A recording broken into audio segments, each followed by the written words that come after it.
But yeah, since Derek will be here preaching. Yeah, an opportunity to ask him, or comment on it. Because I told him I was going to. We're going to connect. Yep, I just heard the camera. I was really glad you did. That was very interesting. I was really into the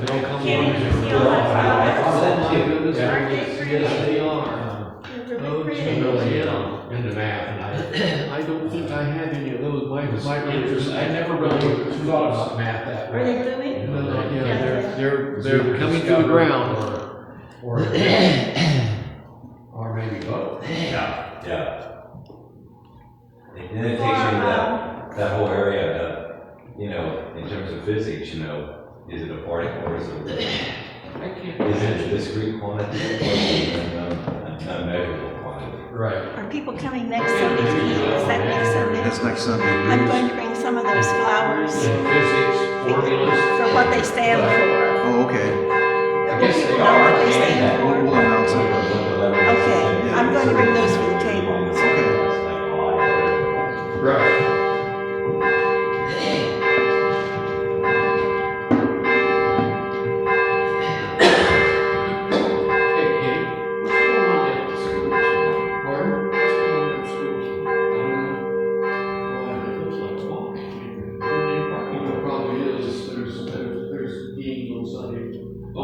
Gym kind of stuff. Oh, okay. Younger kids and things. Yeah. Okay, we're ready to start. Welcome to First Universalist of New Madison. On this, I guess the first truly spring day. It's bright and sunny and brisk, but not snowing and not raining. And the daffodils are blooming everywhere. I've got some, and Roberta brought some on the piano. I like the pale yellow ones on there. And as usual, we have our sunflowers. These are actually, I found those on the day-old bench, so they're not as perky as they could be. But the Ukraine is not as perky as it could be. If you've watched the news, the Russians are pulling back from the middle of Ukraine and going to the eastern edge where they want to divide the country, and they are leaving an unbelievable catastrophe in their wake. They're finding bodies of civilians just shot down in the street, their hands tied. More stories. You remember a couple of weeks ago I showed you the video of a tank driving over the car. They've been doing that again. Leaving landmines too. Leaving landmines under bodies and in houses. Just murdering children, shooting children down, and they found women who have been raped and murdered. I mean, it's just a terrible, terrible thing.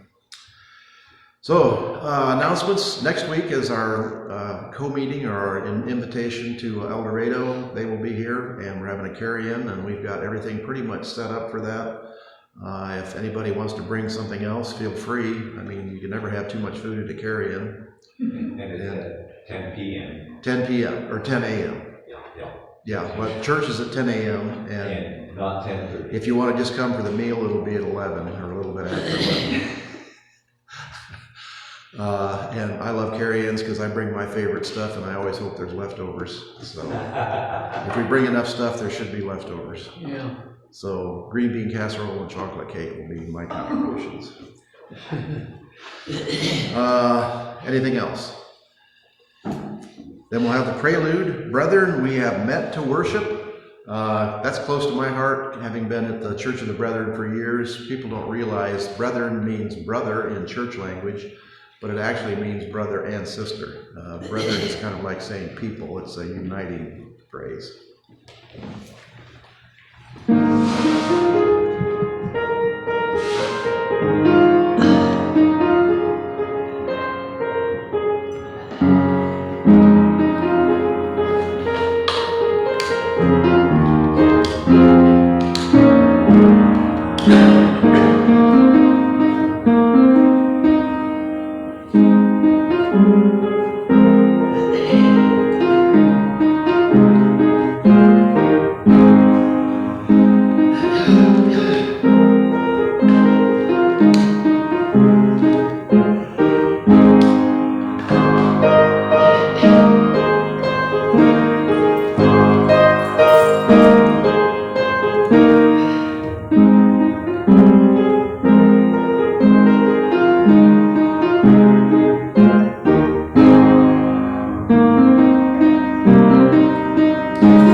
crescendo.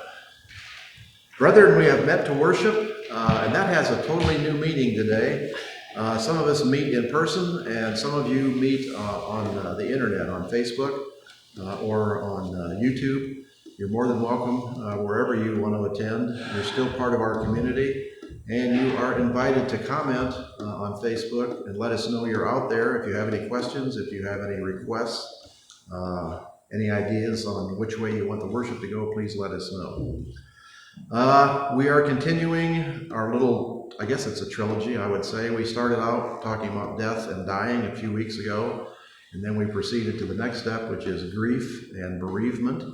I know that was kind of upsetting to some people, but I think it's something that needs to be covered, and hopefully we covered it in a way that is not too distracting.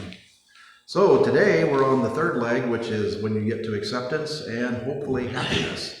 After you get through that process, happiness and renewal for life as the spring thing does come back. So that's our pictures, two people celebrating, and as I usually do, I try to bring something a little more humorous or a little more commentary at the beginning. Can you see what's in the picture? That was the first robin of spring. That's Robin from Batman and Robin. It's peeking around the tree. Yeah. So, actually I have seen robins, and I did have a picture, but I forgot to put that in. So, another thing I want to do as I guess a positive thing, if you've noticed, has anybody heard what happened with the government has changed the passport, the way the passport looks now? They've put in a third box that you can put an X in. Instead of having to identify as male or female, you can now identify as gender fluid, gender non-specific. I'm not sure exactly what that is, but anyway, it's giving people a choice to identify as who they want to be. So, and that's a pretty major change to make a change to your passport to allow that. So that's going to be interesting. Our chalice lighting, Come We Now Out of the Darkness by Annie Forrester. Come we now out of the darkness of our unknowing, the dusk of our dreaming. Come we now from far places, come we now into the twilight of our awakening and the reflection of our gathering. Come we now all together, we bring unilluminated our dark caves of doubting. We seek unbedazzled the clear light of understanding. May the sparks of our joining kindle our resolve, brighten our spirits, and reflect our love, and unshadow our days. Come we now enter the dawning. And our first hymn is number 7, The Leaf Unfurling, a good spring song.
I think that's it. That's it. Yep, for a new song that nobody knows, that's plenty.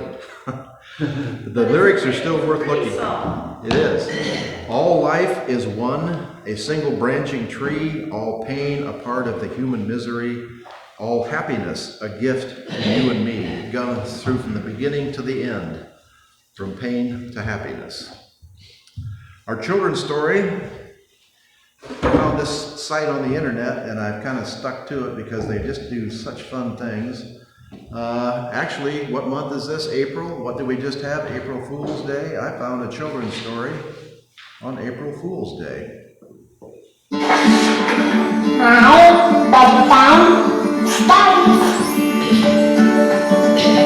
Have you ever wondered where did the celebration come from? Why is it in the month of April? And why do people pull different kinds of pranks on each other on this day? Well, we're about to find out. There are a lot of stories about how exactly this day came about, but the most widespread one is connected to the calendar. Gregorian calendar started the new year on the 1st of January. That there's a Swiss region that had an exceptionally heavy spaghetti crop that year. The audience saw a camera footage of people picking spaghetti off of trees and bushes. The ad prompt there. And apparently, he was right. The night of the show, every seat in the house was filled, but no performer ever showed up. Realizing they had been duped, the audience rioted. And others. It became the way of celebrating it. People often play tricks on their friends or on their loved ones. The pranking usually ends with the prankster saying, "April Fools!" But always remember, pranks should be for harmless fun. Instead of pulling a prank on someone, maybe we could share with them the story of how April Fool's Day came about.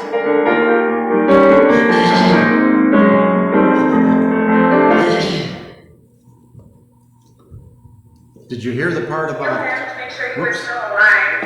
He was all his mind told him to head out. The part about the people who wouldn't accept the change in the calendar? What county do you suppose they lived in Ohio? In Ohio? Yeah, I would say Dark County would be the county. The people who refused to go into the future and accept the change that was scientifically ordained. So we want to stay with the past. We want to stay where we are. We don't like change. Okay. Our affirmation is 465 in your hymnal.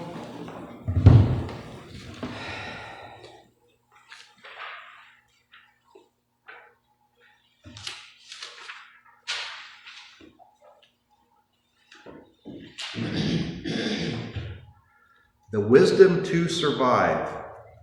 If we will have the wisdom to survive, to stand like slow-growing trees on a ruined place, renewing and enriching it. If we will make our seasons welcome here, asking not too much of the earth or heaven, then a long time after we are dead, the lives of our lives will live here. The houses strongly placed upon the valley sides, fields and gardens, rich in the windows, the river will run clear as we will never know it. And over it, birdsong like a canopy. On the levels of the hills will be green meadows, stock bells in noon shade. On the steeps where greed and ignorance cut down the old forest, an old forest will stand. Rich leaf fall drifting on its roots. The veins of forgotten springs will have opened. Families will be singing in the fields. In their voices they will hear a music risen out of the ground. They will take nothing from the ground, they will not return, whatever the grief at parting. Memory native to this valley will spread over it like a grove, and memory will grow into legend, legend into song, song into sacrament. The abundance of this place, the songs of its people, its birds, will be health and wisdom and indwelling light. This is no paradisical dream. Its hardship is its possibility. Wendell Berry, you know who Wendell Berry is? He is a farmer philosopher from Kentucky. He's been doing this, I don't know, 60, 70 years. Part of the original Back to the Land movement, where he tries to combine philosophy, farming, and living to grow your own crops, to return, to recycle, to be a part of nature instead of trying to dominate nature. Has a farm in Kentucky which is open to visitors if anybody's interested in attending that. Is he still living? Yes, I think he's still living. I don't always know when people die. People don't contact me directly, but I try to pay attention. But even if he's dead in the spirit or in body, his spirit is still living with us, and that's what we count on. Joys and concerns. Our first concern, as always, is Ukraine. We have our sunflowers again. As I told you, the ground is shifting. The Russians are not making the advances they expected to conquer the whole country in 2 days, and we're terribly surprised at the resistance that they met. But they have not stopped bombing and sending missiles and aircraft to bomb cities all over the Ukraine and just creating a tremendous destruction. I think they're branching out, aren't they? What's I that? think the Russians are branching out into other areas. Well, they're moving back from this, like Kyiv. They've retreated from Kyiv, and they're moving back to the eastern part of Ukraine, which is the Donbass region, is what it's called. And the attempt, I think, what I've heard now is they want to split the country in two. And I'm not sure where we're going to end up on that. There are peace talks going on. You know how peace talks work. Each side tries to make an advance on the other.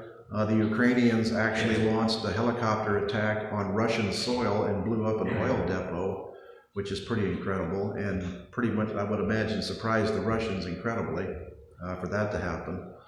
And as I mentioned last week, there was a big difference. Remember I told you about the fairy tales between the Ukrainian fairy tales that had the plucky lads that never gave up and worked hard, and the Russian fairy tales, which always depended on some magical intervention to do the winning for them. They didn't really work hard. They just kind of shuffled along, having a good time, whistling and drinking their vodka, and then expected everything to come out good in the end because of magical intervention.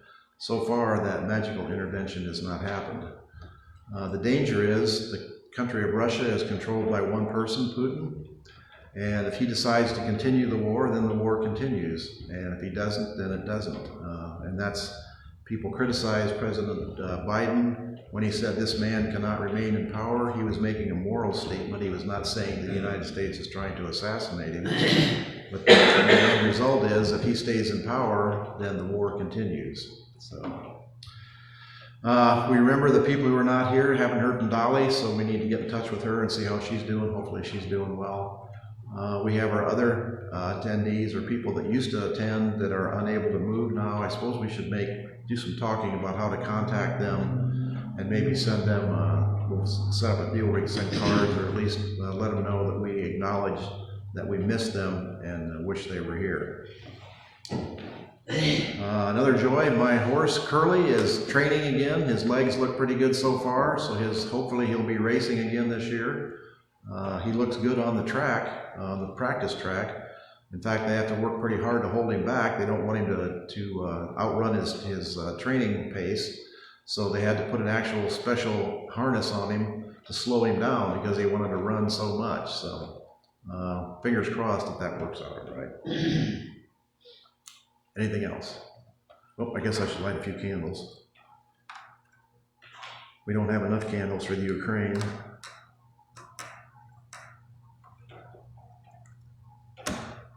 And so for those joys, fears, tragedies, losses, those longings in your heart that nobody is able to speak out loud, we are with you with those too. We want to form a community. We want you to be a part of our community, and you're always invited to share with us if you like. Okay, our message.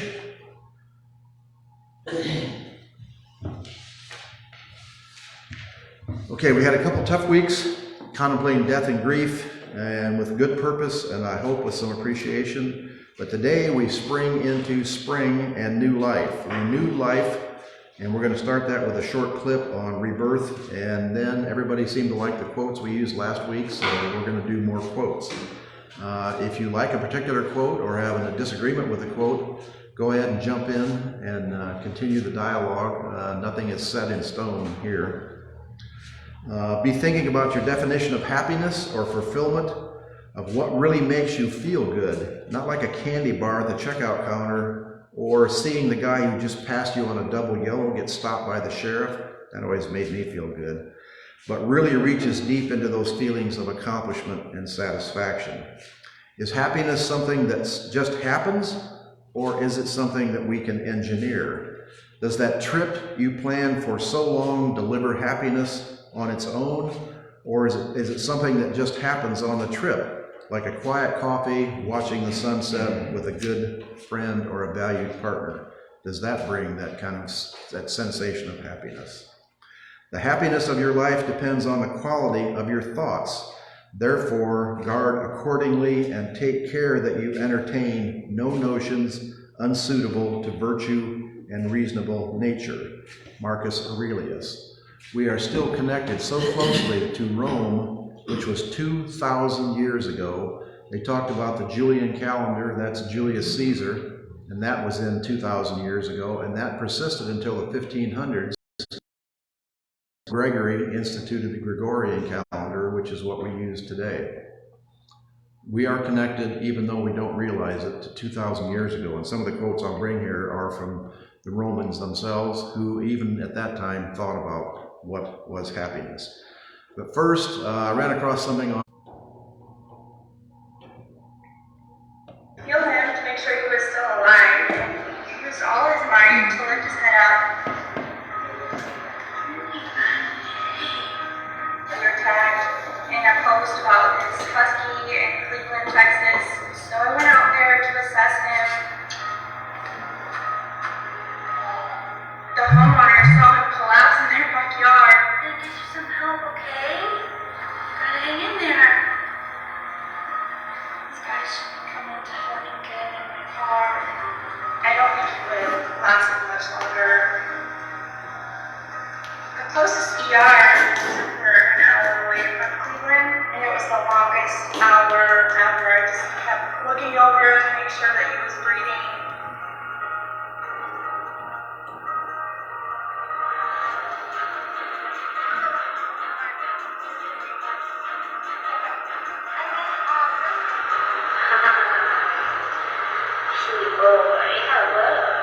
His eyes were totally sunken in. You couldn't even see them.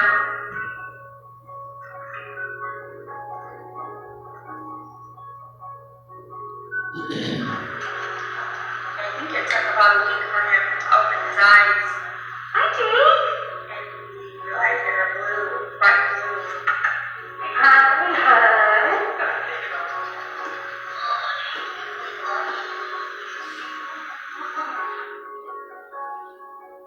It took a while just for him to get to where he could get up. We had to be on a real strict regimen on how much he eats and how often he eats. Jake is amazing. As much pain he was in, and still had good attitude. Look at his ribs, just amazing. And the reason he has no hair is he has mange, which is what animals get. It takes the hair off.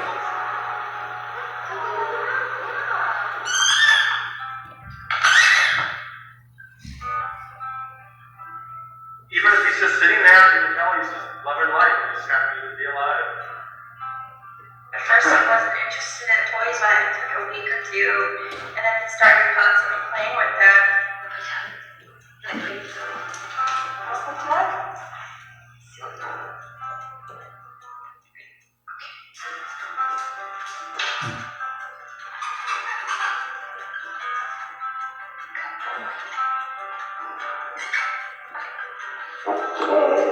Where is your rocket? Should I give you a rocket? Hey, give you a rocket?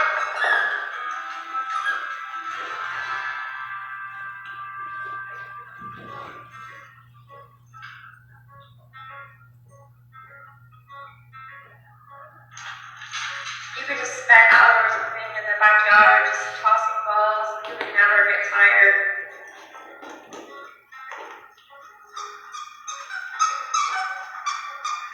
We're at the vet. Today's a big day.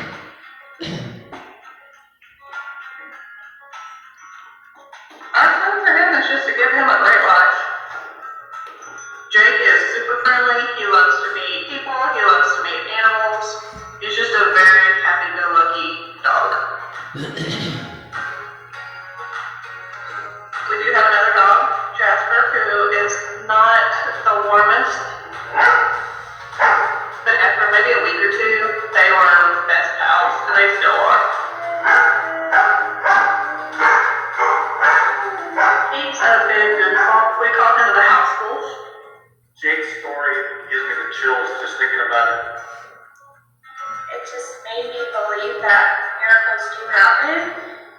I think the reason that he enjoys everything the way that he does is because he knows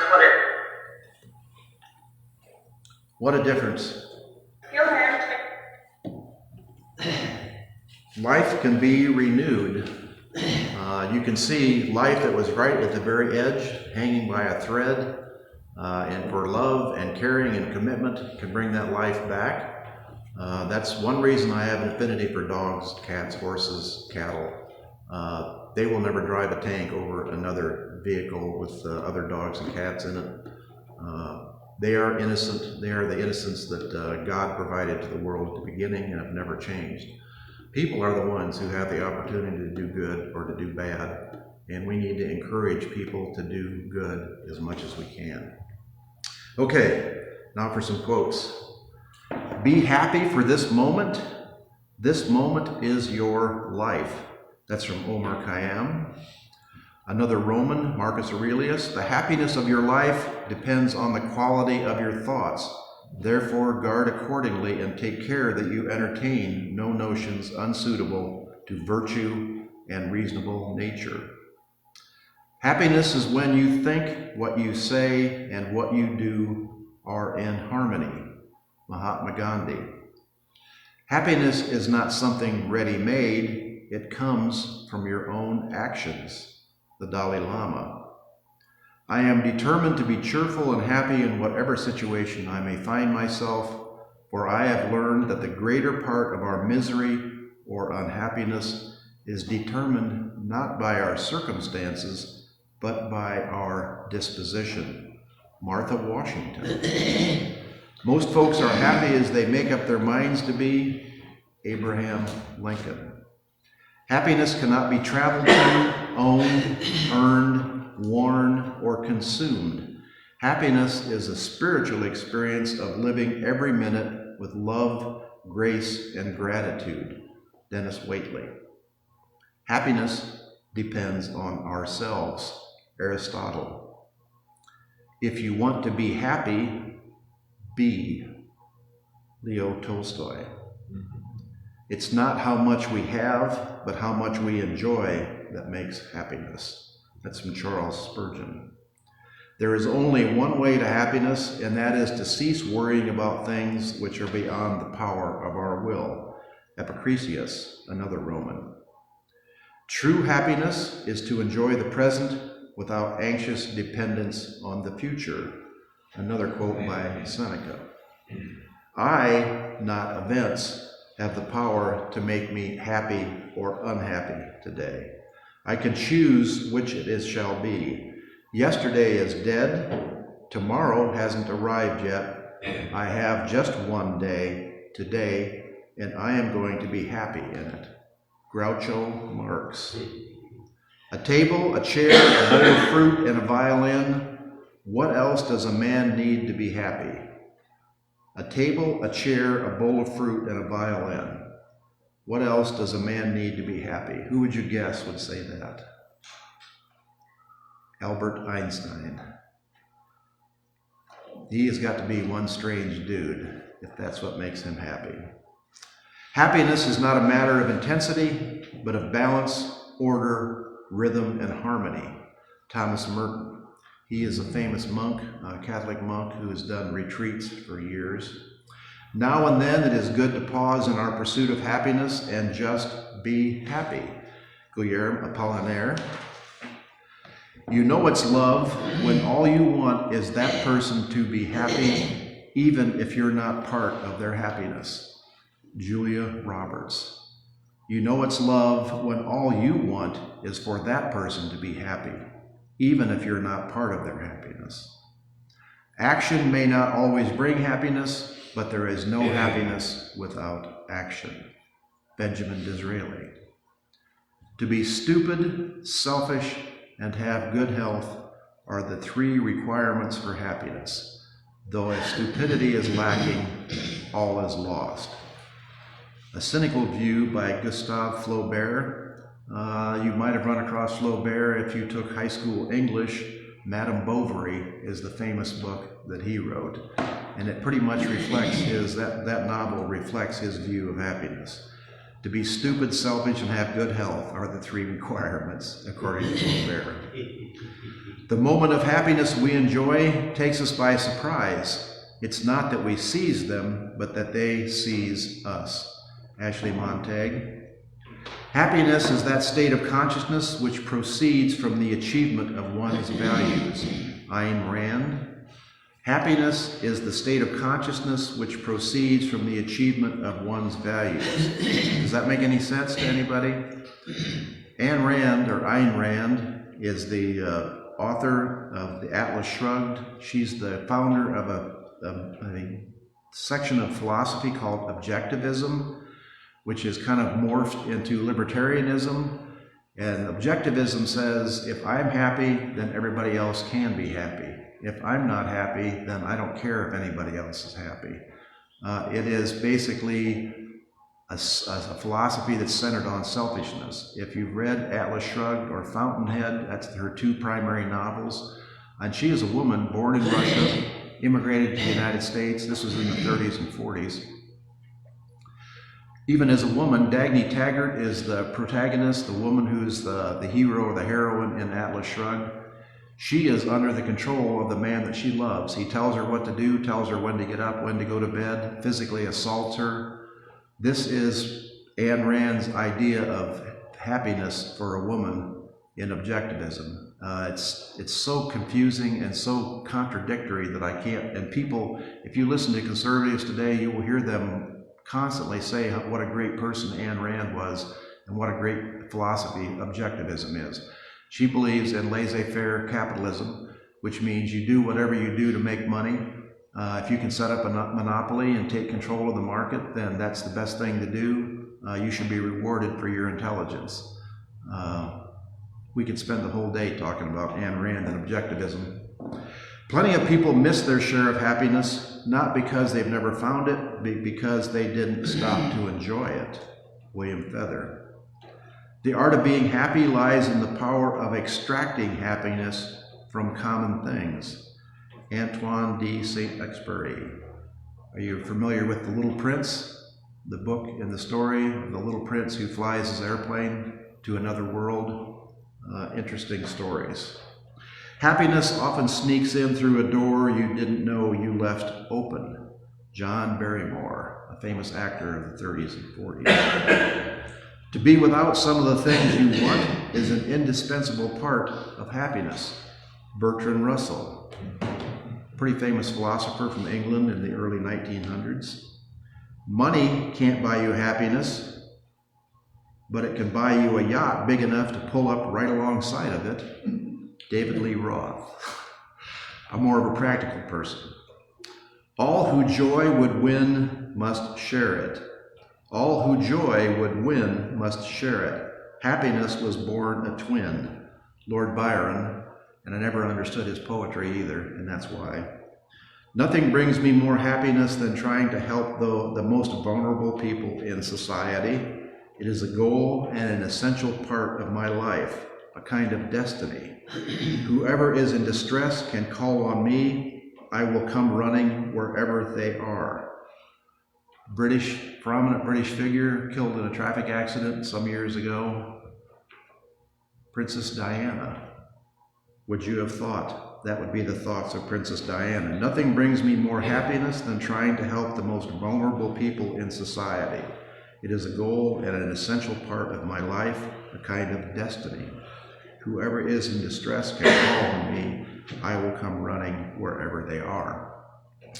She started out as a high-born family, but she was nothing special in her life until she was married into the royal family, and then she became famous for traveling around the world. She was one of the founders of the landmine, the group of people who try to find and extract landmines so innocent children are not stepping on landmines when they're trying to farm in Cambodia, Thailand, all around the world, Sudan, which the Russians are doing again now in Ukraine. There will need to be people finding landmines and pulling them out.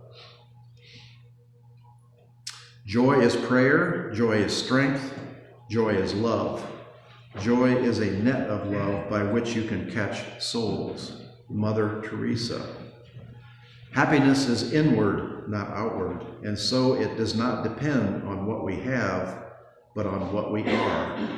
Henry Van Dyke. To make at least one person happy every day, if you cannot do a kind deed, speak a kind word. If you cannot speak a kind word, think a kind thought. Count up, if you can, the treasure of happiness that you would dispense in a week, in a year, in a lifetime. Lawrence Levasek. Happiness is intelligent people and is the rarest thing I know. Ernest Hemingway. Happiness in intelligent people is the rarest thing I know.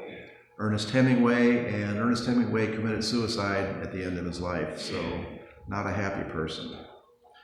Satisfaction of one's curiosity is one of the greatest sources of happiness in life. Satisfaction of one's curiosity is one of the greatest sources of happiness in life. Linus Pauling, an award-winning scientist, the Nobel Prize in Physics, I think. Happiness makes up in height for what it lacks in length. Robert Frost. It makes up in height for what it lacks in length. It may not last too long, but the intensity of the feeling at the time makes up for that. Satisfaction of one's curiosity is one of the greatest sources of happiness in life. Linus Pauling. The secret of happiness is to admire without desiring it. Carl Sandburg. Happiness is like a kiss. You must share it to enjoy it. Bernard Meltzer. You must share it to enjoy it. True happiness consists not in a multitude of friends, but in the worth and the choice. Ben Jonson. The happiness of a man in this life does not consist in the absence, but in the mastery of his passions. Alfred Lloyd Tennyson. Happiness exists on earth, and it is won through prudent exercise of reason, knowledge of the harmony of the universe, and constant practice of generosity. A hug is like a boomerang, you get it back right away. Bill Keene. No society can surely be flourishing and happy of which the far greater part of the members are poor and miserable. Adam Smith. Adam Smith is one of the founders of capitalism, a great philosopher of the early English industrial age. No society can surely be flourishing and happy of which the far greater part of the members are poor and miserable. This is the guy who invented capitalism. So capitalism is not laissez-faire capitalism, which Ayn Rand would push upon us, which means to everybody get the best and the devil take the hindmost. Adam Smith, the guy who invented capitalism, who said you should be able to get paid for your value and you should be able to increase the value of something by putting intelligence or industry into it, said that no society can flourish when the members are poor and miserable. So everyone has to be brought up. One of the keys to happiness is the bad memory. Rita Mae Brown. In order to have great happiness, you have to have great pain and unhappiness. Otherwise, how would you know when you're happy? Leslie Caron. She's an actress from the early 1950s.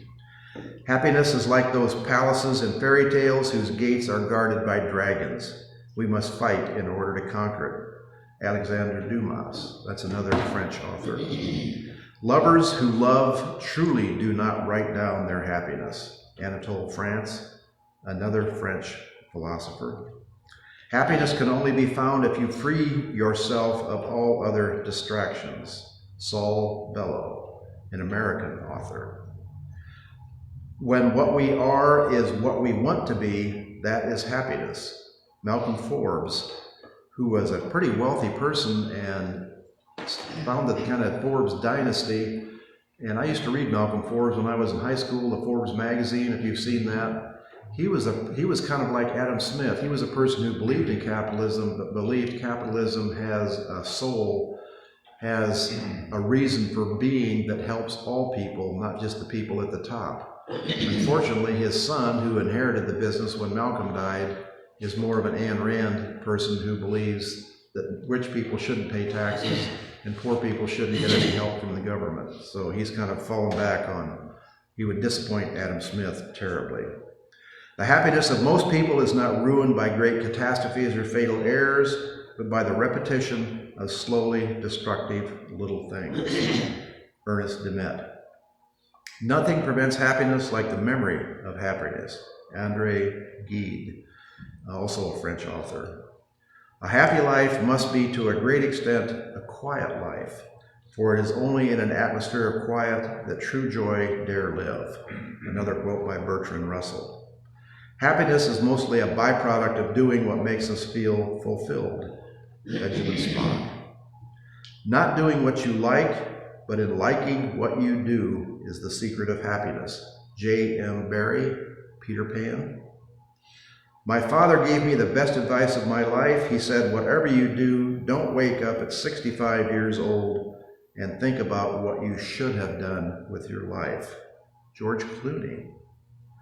Make it a rule of life never to regret, never to look back. Regret is an appalling waste of energy. You can't build on it. It's only good for wallowing. Catherine Mansfield. I'd rather regret the risks that didn't work out than the chances I didn't take at all. Simone Biles, gymnast from the Olympics, who's had some problems if you've paid any attention. If your ship doesn't come in, swim out to it. Jonathan Winters, American humorist. A pessimist is one who makes difficulties out of his opportunities. An optimist is one who makes opportunities out of his difficulties. Robert Mansell. My father used to say, don't raise your voice, improve your argument. Archbishop Desmond Tutu. What on earth would a man do with himself if something did not stand in his way? H.G. Wells, an English author.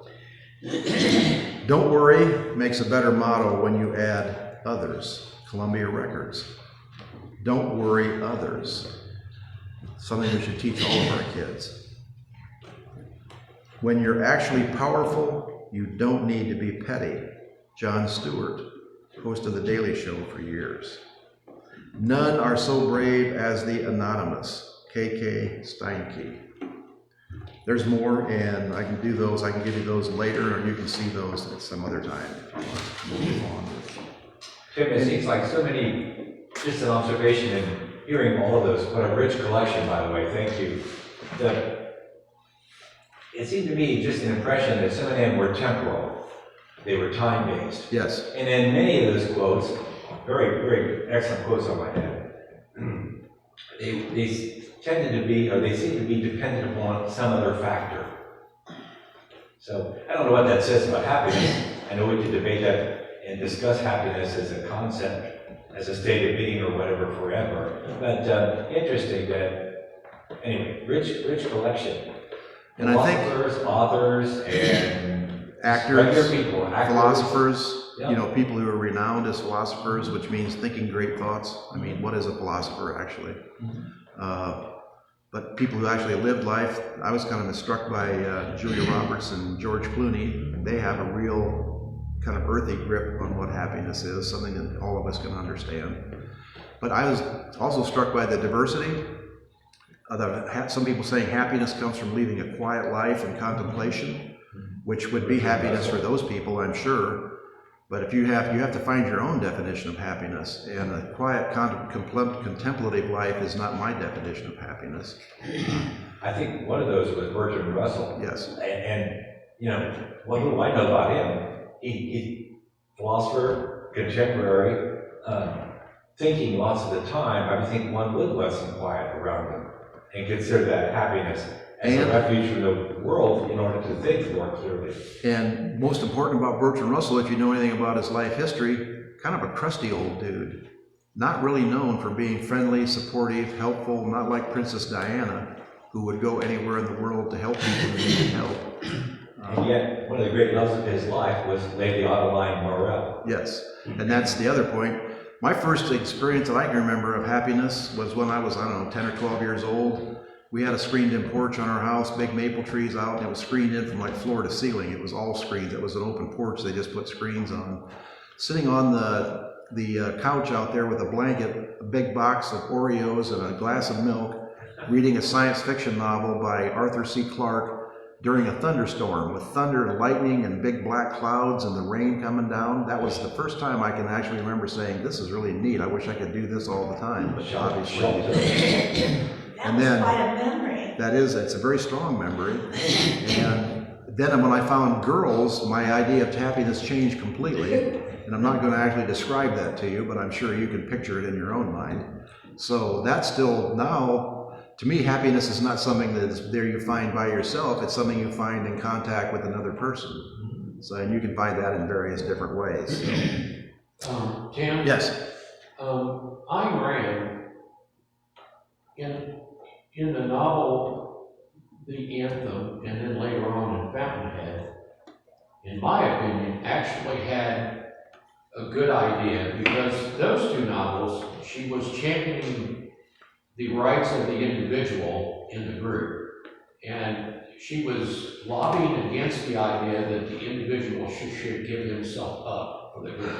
Yes. And that she was championing the idea that the individual's happiness was every bit as important as the group's happiness. Yes. So, in those two novels, Ayn Rand had a good idea. But her idea of the championing of the individual, what she was doing was standing up for selfishness. In other words, I shouldn't have to pay taxes to support poor people who won't work, or poor people who can't work. But that was not in the Anthem and the Fountainhead, okay? What you're talking about is that nonsense that she propounded in Atlas Shrugged, which she believed in laissez-faire capitalism, which is just complete nonsense. In Atlas Shrugged, the industrialists, like Vanderbilt and all those greedy yahoos, they left the society and went off someplace to live because the people in general wouldn't let them do their thing. Right. And what I always thought was, I hope the door didn't hit them in the rear end on the way to Xanadu or whatever the place that they went. Because I think that if all those guys today were to leave society, we wouldn't miss them a bit.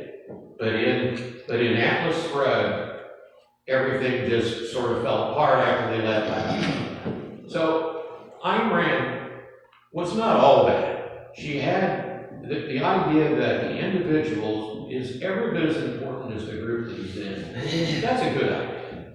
But the idea, but laissez-faire capitalism, I always have to laugh, because communism, it took communism all the way to the 80s to fall apart. Laissez-faire capitalism was a failure in the early 1900s, in the early 20th century.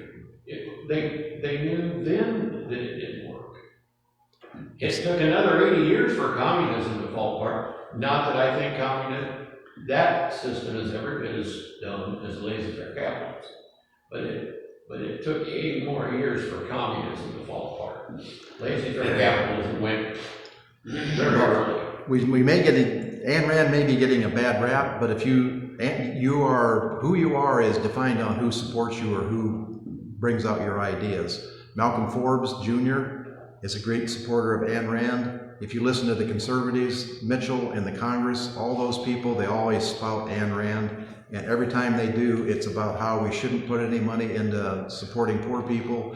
We shouldn't pay back any money. If you had a government loan to go to college and become a teacher, It's supposedly, if you taught for 10 years in the inner city, they would forgive your loan. They're against that. They're against property taxes being reduced. They're against the rich states. That's the one thing that they accomplished during the last administration. Any rich state, basically, if you were a rich person in a rich state and paid huge amounts of taxes, that could be deducted from your state taxes. They just or your federal taxes. They just passed a law that says there's a limit of $10,000 on your deduction. So people who live in New York and New Jersey, Connecticut, Rhode Island, pay tons of taxes. They can't deduct that off their federal taxes anymore. They're punishing the states that want to provide for their people.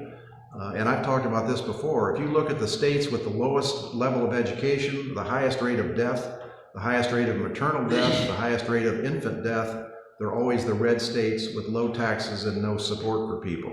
They don't believe in Medicaid. They don't believe in unemployment. They don't believe in supporting unwed mothers. It's always punish, punish, punish. If you do something that's not good for society, you should be punished for it, not supported for it. So we can go through this again too. That's all because of the laissez-faire capitalism. That's why those guys, Ayn Rand is a hero to them, because of the laissez-faire capitalism. Because that it's not because of the and as far as objectivism goes, I've never studied it, and I'm pretty sure that I would think it's nonsense too.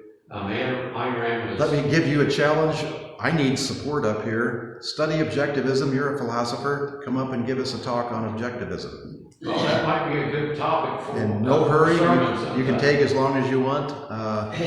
That's something that we need to actually study, and something I want to encourage people to think about, because objectivism or selfishness, when people tell you it's a good thing and it's good for society, and that liberalism or supporting poor people, supporting the uneducated, supporting the unhealthy is a bad thing for society, that's the social contract. We are a community. We don't say we're going to support all the rich people like us, all the healthy people like us. If you take the Amish community, they don't have insurance. They are their own insurance. If someone gets sick, everybody in the community chips in to pay for their bills. That's what originally communism used to be. When people lived in a commune, everybody chipped all their money into the central pot, and then it went to whoever needed it, which is where their little phrase comes from those who have to those who need. And it's a good system if it works in its ideal, but obviously what happened was the people in charge of it took all the good things for themselves, and they ended up living in the mansions and had all the servants and all the good stuff. So the poor people came out on the short end of the stick again. That's the hard part, is finding a system that's administered by people who, unlike dogs, will take advantage of other people. Okay, we need to keep moving. The offering. This is Fish Sunday, so feel free to put something in, put something out. I still haven't found that envelope slipped under the door, so I'm still waiting for that. And we're going to hear "You Who Dwell in the Shelter of the Lord."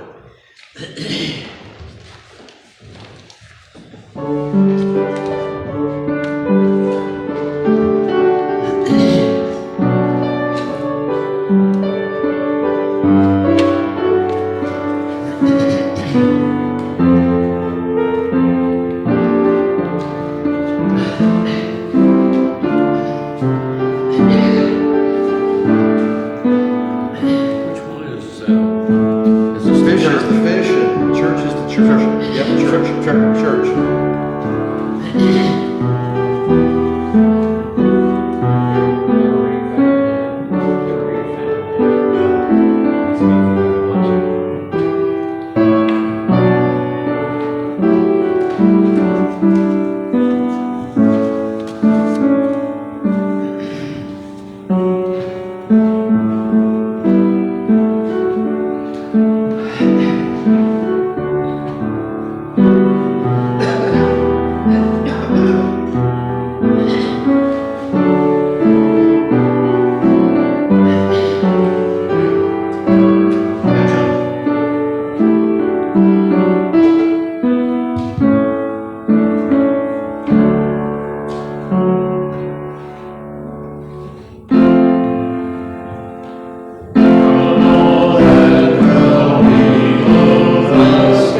Okay.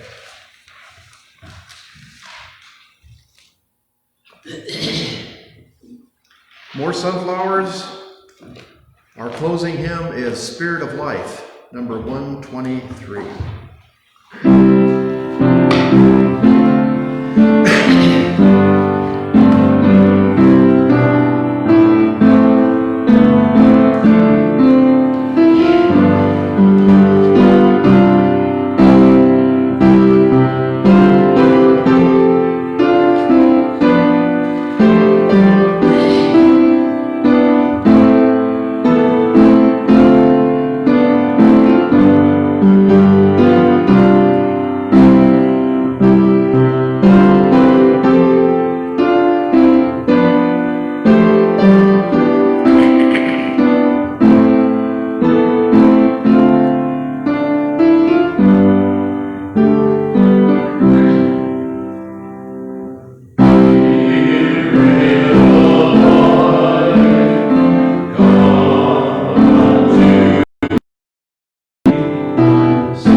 Spirit of Life. Remember Jake, the house wolf, when you hear this song? Spirit of life, come unto me. Sing in my heart all the stirrings of compassion. Blow in the wind, rise in the sea, move in the hand, giving life the shape of justice. Roots hold me close, wings set me free. Spirit of life, come to me, come to me. Our closing chalice statement is Love is Our Spirit by Eric Williams. Love is the spirit of this church. May the songs we sing celebrate this love. May the lives we lead embody this spirit. May you all go forth in peace. And April showers.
Beautiful piano.